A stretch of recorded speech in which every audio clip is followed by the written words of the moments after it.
මෙන්සස්ද එහෙම නැත්නම් ප්‍රෙග්නන්ට්ද? මේක ගොඩක් අය මගෙන් අහන ප්‍රශ්නයක්. අනේ ડોක්ටර් බලන්නකෝ මට ප්‍රෙග්නන්සි සිම්ප්ටම්ස් ගොඩක් තිබ්බ ඇත්තටම. ඒ වුණාට මට මෙන්සස් වුණානේ. මම කොහොමද ડોක්ටර් මේක අඳුනගන්නේ? මට හිතා ගන්න බෑ මට මෙච්චර මෙහෙම ප්‍රෙග්නන්සි සිම්ප්ටම්ස් තිබිලා මට අන්තිමට මෙන්සස් වුණේ කොහොමද කියලා. මෙන්සස් වෙන්න කලින් ඕගොල්ලන්ට පෙන්වන්නා වූ ලක්ෂණ සහ early pregnancy symptoms ගර්භණී භාවයක් අපේක්ෂාවෙන් ඉන්න කෙනෙක්ට මුල් කාලෙදි පෙන්වන්නා වූ ලක්ෂණ අතර යම්කිසි සමානකමක් තියෙනවා. ඒ නිසා ගොඩක් අය වරදවා වටහා ගන්නවා මේවා pregnancy symptoms කියලා. ඉතින් අර අපි බලාපොරොත්තු ගොඩාක් තියාගෙන ඉන්නකොට ඒවා නැති වෙනකොට ඊට පස්සේ ඔන්න අප්සෙට් කට්ටියට ඉතින් අයි මට මෙහෙම වුණේ කියලා ගොඩාක් අය අහන ප්‍රශ්නයක්. ඉතින් අද වීඩියෝ එකෙන් මම ඔයගොල්ලන්ට හරි පැහැදිලිව කොහොමද මෙන්සස් වෙනවා නම් පෙන්වන ලක්ෂණ සහ ප්‍රෙග්නන්සි එකේදී පෙන්වන ලක්ෂණ වෙන් කරලා අඳුන ගන්න විදිහ කියලා දෙන්න යන්නේ. ඉතින් මම ඩොක්ටර් ඡායා ඔයගොල්ලෝ එකතු වෙලා ඉන්න සුහස් ක්ලිනික් YouTube channel එකත් එක්කලා ඒ නම් වෙනද වගේම වීඩියෝ එක ඉවරනකම් අපිත් එක්ක රැඳී ඉන්න.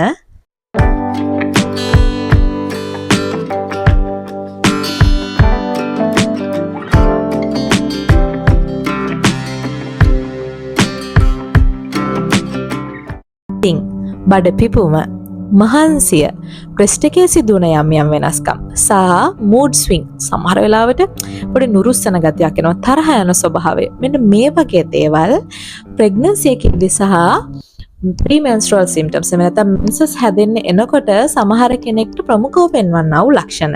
ඉතින් මේ නිසාම මේවා යම්කිසි පටලැවීමක් ඇති වෙන්න පුළුවන්. මේ වගේ ලක්ෂණ පෙන්වනකොට කෙනෙක් හිතන්න පුළුවන් මම ප්‍රෙග්නන්ට් කියලා. නමුත් මේවා මෙන්සස් හැදෙන්න කලිනුත් සමහර කෙනෙක්ට පෙන්වන නිසා මෙතන යම්කිසි පටලැවීමක් වෙන්න පුළුවන්. අද අපි බලමු විශේෂයෙන්ම මෙන්න මේ පොදු ලක්ෂණ සහ අනිකුත් ලක්ෂණ වලින් කොහොමද මේ දෙක හරියට වෙන් කරලා අඳුනගන්නේ කියලා. ඉතින් මුලින්ම මම කතා කරන්නම් අපිට මෙන්සස් වගේ හැදෙන්න එනකොට පෙන්වන්නා වූ ලක්ෂණ මොනවද කියන එක. මේවට අපි ප්‍රීමෙන්ස්ට්‍රල් සිම්ප්ටම්ස් කියලා කියනවා. එතකොට මේ මෙන්සස් වෙන්න කලින් දින කිහිපයකට කලින් මේ පෙන්වන්නා වූ ලක්ෂණ මෙන්සස් හැදුනාට පස්සේ ටික අඩු වෙලා යනවා. හරිද? ඉතින් අපි ප්‍රෙග්නන්සි එකක් අපේක්ෂා කරනවා නම් එයාට මෙන්සස් හැදෙන්නේ නැහැනේ නේද? එතකොට එයාගේ මේ ලක්ෂණ අඩුවීමක් වෙන්නේ නැහැ. ඒවා දිගටම පවතිනවා.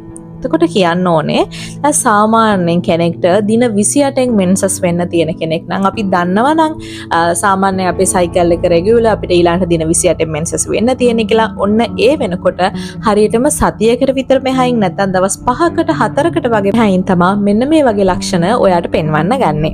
විශේෂයෙන්ම මසල් ක්‍රෑම්ප් වෙන ගතිය. විශේෂයෙන්ම මේ මාංශ පේශිවල වේදනාවක් එන ගතිය. ගොඩාක් වෙලාවට මේක මාංශ පේශිවල වේදනාව පටන් ගන්න කෙන්ඩවලින්. හරිද? හරිම කැක්කුමක් එන්න ගන්නවා. කෙන්ඩ කැක්කුම එන්න ගන්නවා. ටික කොන්දේ කැක්කුම එන්න ගන්නවා. හරිද? විශේෂයෙන්ම මේ මාංශ පේශිය ආශ්‍රිතව හරිම මහන්සි නිකන් එකපත අපි කියන්නේ හරි මහා ලොකු වැඩක් කරා වගේ පුදුම මහන්සියක්. නමුත් කරපු දෙයක්වත් නැහැ. ඔය වගේ මසල් ක්‍රෑම්ප් සහ විඩාබර ගතිය එන්න ගන්නවා මෙන්සස් වෙන්න දින කිහිපයකට කලින්. නමුත් මේ එන ගතිය මෙන්සස් හැදුනට පස්සේ දින දෙකක් විතර යනකොට ටික අඩු වෙලා යනවා.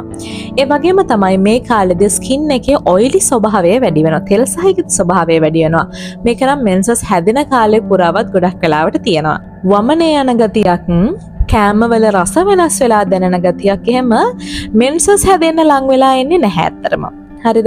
ඒකෙදී සාමාන්‍යයෙන් කෑම අරුචියක් හැම ලොකුවට එන්නේ නැහැ. නමුත් ටිකක් අර බඩ පිපිච්ච ගතිය, ටිකක් බඩට අපහසු යොතන ගොඩක්ම යටිබඩ ආශ්‍රිතව තමයි ඔය නිකන් කැක්කුම එහෙම එන්න ගන්නේ. හරි ටිකක් අපහසු නිකන් බර ගතියක් දෙන්න ඕන ඔය වගේ ලක්ෂණ එන්න ගන්නවා මෙන්සස් හැදෙන්න ලං වෙනකොට. ඒ වගේම තමයි එනර්ජි එකේ ලොකු අඩුවීමක් දැනෙනවා. හරීම මහන්සි මම අර කිව්වා වගේ ලෝ එනර්ජි. මොකද ඒගොල්ලොන්ට දැන් පොඩි වැඩක් කරත් පුදුම මහන්සියක් දැනෙන්නේ. සමහර වෙලාවට දැන් හිතන්නකො ටීචර් කෙනෙක් කියලා චුට්ටක් දුර පයින් ඇවිදලා තමයි බස් එකක නැගලා යන්න තියෙන්නේ කියලා හිතන්නකො. ඉතින් වෙනද වගේ නෙමෙයි මේ ටික ඇවිදිනකොට පුදුම මහන්සි මේ මෙන්සස් වෙන්න ලං වෙනකොට. මං කිව්වා වගේ ඇපටයිට් එක කියන කෑම රුචියේ ලොකුවට වෙනස්කම් වෙන්නේ නැහැ. සාමාන්‍ය විදිහට කෑම කන්න පුළුවන්. නමුත් ඔතන අපි වැරදියට අදහස් කරගන්න පුළුවන් දැන් අපිට හරි මහන්සියක් වගේ දැනෙනකොට අපිට මාංශ පේශි වල අපහසුතාවයක් රිදීමක් ඒත් එක්කලම බඩ පිපුමක් වගේ දැනෙනකොට කන්න ලොකු පිරියක් එන්නේ නැහැ. කන්න බැරුව නෙමෙයි ආස හිතෙන්න ටික මහන්සියට පොඩ රෙස්ට් කරන්න වගේ බලන්නේ. නමුත් ශරීරය තුල ආහාර අරුචියක් වගේ දෙයක් Tamanට ඇති වෙන්නේ නැහැ මේකෙදී. ඉතින් මම මේ කිව්ව ලක්ෂණ මෙන්සස් හැදෙන්න දින කිහිපයකට කලින් පටන් අරගෙන මෙන්සස් හැදිලා දවස් 2-3ක් යනකොට හිමීට අඩු වෙලා යනවා. ඊළඟට මම කිව්වා නේද බ්‍රෙස්ට් එකේ ඇතිවන්නා වූ වෙනස්කම් ඔක ප්‍රෙග්නන්සි එකේදීත් වෙනවා සහ මෙන්සස් හැදෙන්න ලඟ වුණාමත් වෙනවා. ඒකට ඕගොල්ලෝ විශේෂයෙන් අඳුර ගන්න ඕනේ මෙන්සස් හැදෙන්න ලඟ වෙනකොට මේ බ්‍රෙස්ට් එකේ එන වේදනාව මුළු බ්‍රෙස්ට් එක පුරාම පැතිරලා යනවා. බ්‍රෙස්ට් එකේ බර ගතියක් හරි අපහසුතාවයක් දැනෙනවා. ඒක බ්‍රෙස්ට් එකේ කොහෙටවත් සීමා වෙන්නේ නැහැ. මුළු බ්‍රෙස්ට් එක පුරාම පැතිරලා ගිහලා බ්‍රෙස්ට් වල සමහර වෙලාවට ඉදිමිච්ච ස්වභාවයක් බර ගතියක් වගේ දැනෙන්න පුළුවන්. ඉතින් early pregnancy symptoms කතා කරොත් එම විශේෂයෙන්ම වමනය සහ ඔක්කාරය යනවා මුල් අවස්ථාවේදී. හරිද? සහ ගොඩාක් වෙලාවට මේක උදෑසන කාලයේදී එන්නේ.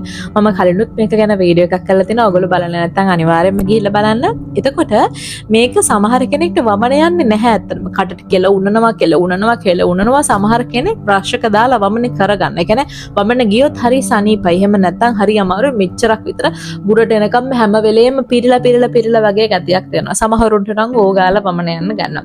ඉතින් මෙන්සස් වෙන්න ලඟ වෙනකොට එහෙම ලොකුවට වමන යන ගතියක් එන්නේ නැහැ.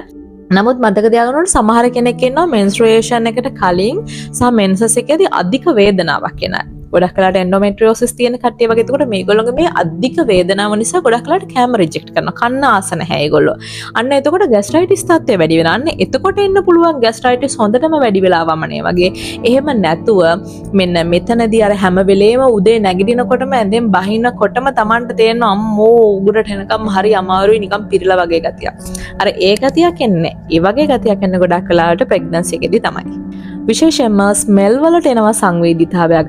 ගන්ධට වගේම සුවඳට සමහර වෙලාවට සුවඳ ගඳක් විදිහට දැනෙන්න පුළුවන්. හැමදාම හස්බන්ඩ් ගහන පර්ෆියුම් එකට වමන යන්න පුළුවන්. අපිරිය. ඒ පර්ෆියුම් එක ගහනකොට ගෙදර පැත්තකවත් ඉන්න බෑ පුදුම ගඳක් වගේ දැනෙන්න පුළුවන්. අර ඒ වගේ සමහර අර ස්ට්‍රෝං ස්මෙල්ස් වලට හරි අමාරු ගතියක් එන්න පුළුවන් ඒගොල්ලන්ට. ඒක විශේෂයෙන්ම වෙන දෙයක් තමයි සුවඳට එහෙම ඇතිවන සංවේදීභාවය ප්‍රෙග්නන්සි එකේදී එන ලක්ෂණයක්.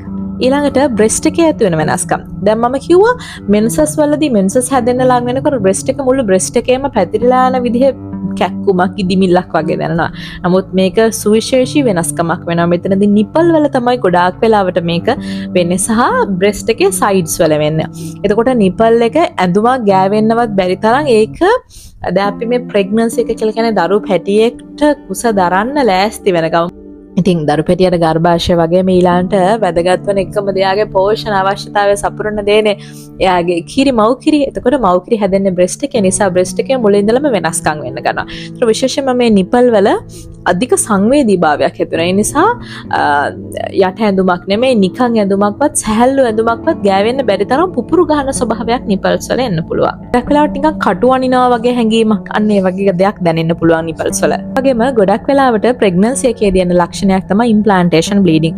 පුංචි ඩොට් එකක් දෙකක් වගේ පුංචි රුධිර වහනයක් වෙන්න පුළුවන්. මම මේවා ගැනත් වෙනම වීඩියෝස් කතා කරලා තියෙනවා. ඉතින් අර උතන ප්‍රශ්නේ වෙන්නේ සාමාන්‍යයෙන් ඉරගියුලර් සයිකල් එකක් තියෙනකොට රෙගියුලර් හැදෙන්නේ නැති වෙනකොට මාස ගණන් ස්කිප් කර හැදෙන්න ගන්නකොට සමහර වෙලාවට දැන් මාස 3කට විතර පස්සේ වගේ හැදෙනකොට දෙවනි මාසෙදි වගේ යාට සමහරට ඩොට් විදිහට දවස් 20ක් විතර තියෙන්න පුළුවන්. හැබැයි අර මෙන්සස් වගේ ලොකු හෙවි ෆ්ලෝ එකක් නෙමෙයි දවස් 20ක් 30ක් විතර පුංචි ඩොට් එක වගේ ටික තියෙන්න පුළුවන්. මේක වෙනස් ඇත්තටම ඉම්ප්ලාන්ටේෂන් බ්ලීඩින් එකත් එක්කලා ගන්නකොට. ඔහොම තියලා ඊළඟ මාස ඔන්න ටිකක් හරියට හැදෙන්න පුළුවන්. ඉතින් රෙගියුලර් සයිකල් එකක් තියෙන කෙනෙක්ට ගොඩක් වෙලාවට මේක නෝට් කරගන්න පුළුවන්. මොකද ඉම්ප්ලාන්ටේෂන් බ්ලීඩින් එක කවදාවත් නැති විදිහට පුංචි මේ අතර මැද්දේදී පොඩි රුධිර බිඳු 2-3ක් වගේ රුධිර වහනයක් දින 3ක් වගේ තියෙන්න පුළුවන් පොඩියට. තාම ස්වල්ප වශයෙන්. ඊළඟට මේ ප්‍රෙග්නන්සි එකත් එක්ක එන මූලික ලක්ෂණයක් තමයි මලබද්ධය. හරිද? අපේ ශරීරය අපේ ආයුර්වේදයේ විදිහට ආම කියන කන්ඩිෂන් එකක් අපේ ශරීරයේ එතකොට ඒ කාලය තුලදී ඇති වෙනවා. ඉතින් මේ තත්ත්වය නිසා හරීම අපහසුයි. টয়ලට් යන්නේ නැහැ. ඕක තීව්‍ර වෙනවා. තව ටිකක් ප්‍රෙග්නන්සි එකේ මුල් මාස 3 වෙනකොට හරීම අමාරුයි. ගොඩක් වෙලාවට මේක කන්ටිනියු වෙනවා ප්‍රෙග්නන්සි ඉවර වෙනකම්ම සමහර කෙනෙක්ට. ඒ නිසා මලබද්ධ ගතිය විශේෂයෙන්ම එන්න ගන්නවා. ප්‍රෙග්නන්සි එකේ තියෙන බඩ පිපුම අර මෙන්සස් වෙන්න කලින් එන බඩ පිපුම වගේ නෙමෙයි ටිකක් තීව්‍ර විදිහට දිගට පවතින දෙයක්. ප්‍රෙග්නන්සි එකේ තියෙන තවත් වැදගත් ලක්ෂණයක් තමයි මුඛයේ ලෝහ රසයක් වගේ එහෙම නැත්නම් තිත්ත රසයක් වගේ දැනෙන එක.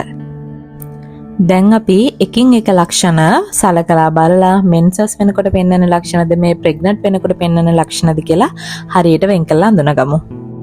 පළවෙනි එක පියයුරු වල සිදුවන වෙනස්කම්. ඔසප් වෙන්න ආසන්නයේදී පියයුරු වල වේදනාව මුළු පියයුර පුරාම තමයි ඇති වෙන්නේ. එතකොට එක පියයුරක විතරක් නෙමෙයි පියයුරු දෙකේම මේ තත්ත්වය ඇති වෙනවා. සමහර වෙලාවට පොඩි ඉදිමුමක් බරගතියක් එක්ක තමයි මේක ඇති වෙන්නේ. ඔසප් වෙන්න මෙන්සස් වෙන්න දින කීපයකට කලින් ඇති වෙලා මෙන්සස් වුණාට පස්සේ හිමීට මේ වේදනාව අඩු වෙලා යනවා. ගර්භණී භාවයේදී පියයුරු වල සංවේදී භාවය තමයි වැඩි වෙන්නේ. එතකොට අර විශේෂයෙන්ම තන පුඩු ආශ්‍රිතව නිබ්බල් ආශ්‍රිතව තමයි අධික සංවේදී භාවයක් වේදනාවක් දැනෙන්නේ. හරියට නිකන් පුපුරු ගහන ස්වභාවයක්, පොඩිවත් ඇඳුමක් ගෑවෙන්න බෑ, හරියම අපහසු ගතියක් මෙන්න මේ ප්‍රෙග්නන්සි එකේදී දැනෙනවා. ඊළඟට මස්පිඩු වේදනාව සහ මස්පිඩු පෙරලීම. ඔසප් වීම ආසන්නයේදී ඔසප් වීමට මේක කලින් පටන් අරගෙන ඔසප් වෙන්න පටන් ගන්න ලඟ වෙනකොට මේක ටිකක් තීව්‍ර වෙනවා, කෙන්ඩක් එක්කම එහෙම.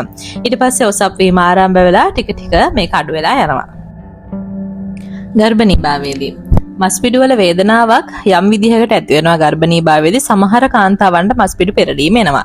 නමුත් මේක අර ගොඩාක් තීව්‍ර නොවන වේදනාවක්. නමුත් කලාතුරකින් ඇතැම් කෙනෙක්ට මේ ප්‍රෙග්නන්සි එකේ දිගටම වරින් වර මෙන්න මේ කෙන්න පෙරෙන ගතිය තියෙන්න පුළුවන්.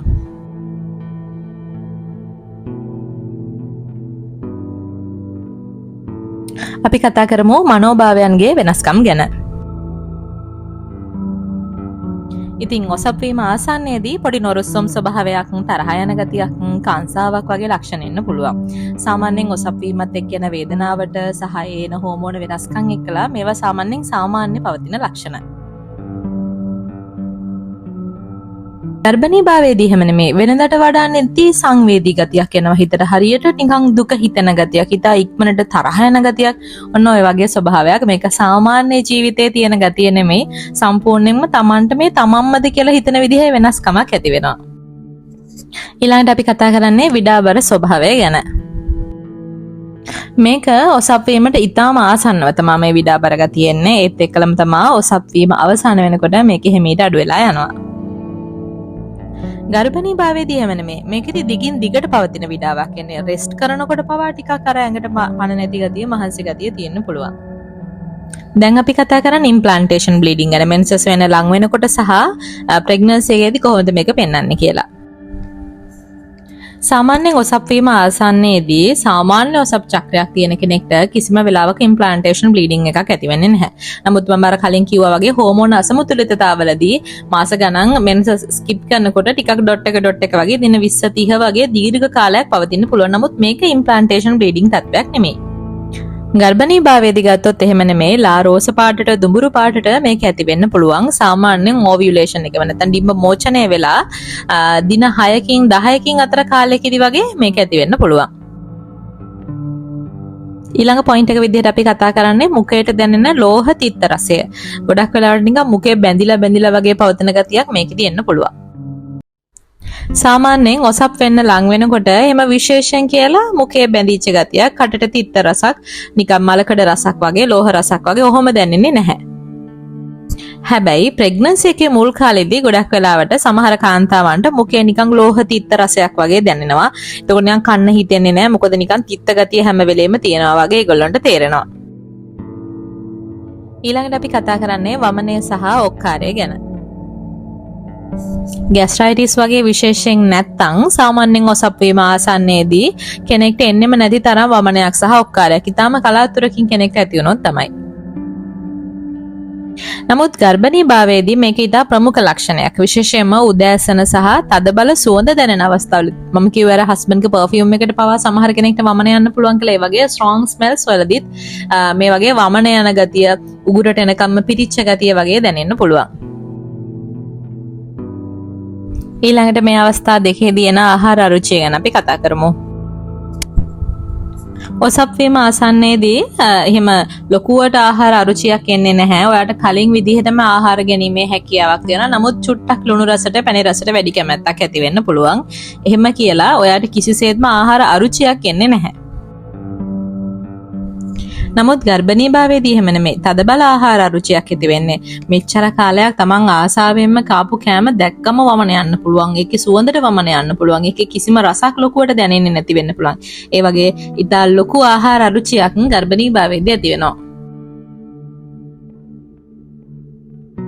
කුරුලෑ සහ සමේ තෙල් සහිත ස්වභාවය. ඔසප් වෙන්න ලං වෙනකොට ගොඩාක් අයට පිම්පල්ස් එනවා. ඒ වගේම තමා හැමේ තියෙන ඔයිලි ගතිය වැඩි වෙනවා. ප්‍රෙග්නන්සි එකේදී බොහෝ කාන්තාවන්ගේ හැමේ පැහැපත් ගතියක් ඇති වෙනවා. ඇතැම් එක්ට සුළු වශයෙන් කුරුල ඇති වෙනවා. නමුත් බහුතරයකගෙන සමේ හොඳ පැහැපත් ගතියක් ඇති වෙනවා. දිරවීමේ අපහසුතාවය බඩ පිපුම මල බද්ධය බලමු. ඔසප් වෙන්න ලං වෙනකොට යම් කිසි බඩ පිපුමක් ආහකි වුණත් ඒක ඔසප් වීමත් එක්ක ක්‍රමෙන් අඩු වෙලා යනවා. ගර්භණී භාවයේදී දිගින් දිගටම පවතින බඩ පිපුම, දිරවීමේ අපහසුතාවය සහ මල බද්ධය එන්න පුළුවන්. ඉතින් මං හිතනවා ඔයාට දැන් මේ ලක්ෂණ අනුව පැහැදිලිව ඊළඟට මේ මෙන්සස් හැදෙන්න දෙන්නේ එහෙම නැත්නම් මම ඇත්තටම ප්‍රෙග්නන්ට්ද කියලා වෙන් කරලා අඳුන ගන්න පුළුවන් ඇති කියලා. කියන්න ඕනේ එක එක්කෙනාට පෙන්වන්නා වූ ලක්ෂණ හැම වෙලේම වෙනස්. ඉතින් මට පෙන්වන ලක්ෂණ ඔයාට පෙන්වන්න නැති වෙන්න පුළුවන්. ඔයාට පෙන්වන ලක්ෂණ තවත් කෙනෙක්ට පෙන්වන්න නැති වෙන්න පුළුවන්. කොහොම නමුත් ඊටාම සැලකිල්ලෙන් ඉඳලා බලන්න මේ ලක්ෂණවල වෙනස්කම් ඔයාලට දැන් අඳුන ගන්න පුළුවන්.